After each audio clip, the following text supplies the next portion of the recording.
Na tumaini ya kwamba uko salama popote pale unaponifuatilia. Mimi ni IPM, mtumishi wa Mungu kutoka Tanzania, Dar es Salaam. Huu ni mwaka 2025 na huu ni mwezi wa 12. Tunategemea kwa neema za Mwenyezi Mungu atufikishe 2026 baada ya mwezi huu kuwa umeisha. Na ninafahamu kabisa kwamba wewe unayo mahitaji mengi sana ambayo unatamani katika maisha yako yaweze kutimia.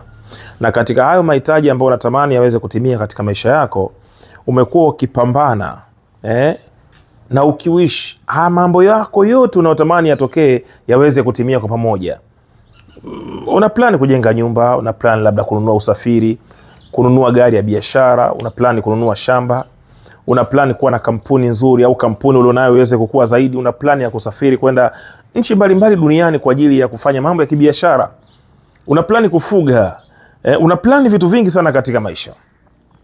Lakini mimi leo nataka nikusanue kitu kimoja kizuri katika maisha ambacho kitakusaidia kabisa. Naomba ujifunze kuwa mtu wa focus.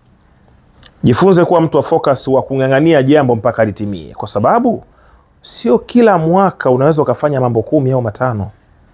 Wakati mwingine kama una jambo kubwa, ni vizuri ufanye jambo moja tu, uling'ang'anie mpaka liweze kuisha. Tuchukulie mfano, wewe ni mfanyabiashara. Unataka kuja kuwa mfanyabiashara mkubwa.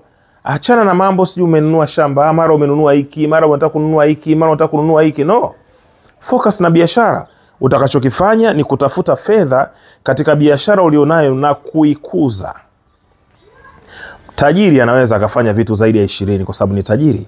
Lakini wewe ambaye ndio upo kwenye ngazi ya kupambania uweze kufikia katika ndoto zako, jifunze kuwa king'ang'anizi wa kufanya jambo mpaka liweze kutimia. Kwa hiyo pambana mwaka huu. Hela unayoipata wekeza kwenye biashara. Hela unayoipata, yani ipe nguvu biashara mpaka iweze kusimama. Then ikisha simama biashara, tunaita branch, itaanza kutema matawi. Sasa ndipo utafanya hili na utafanya hili.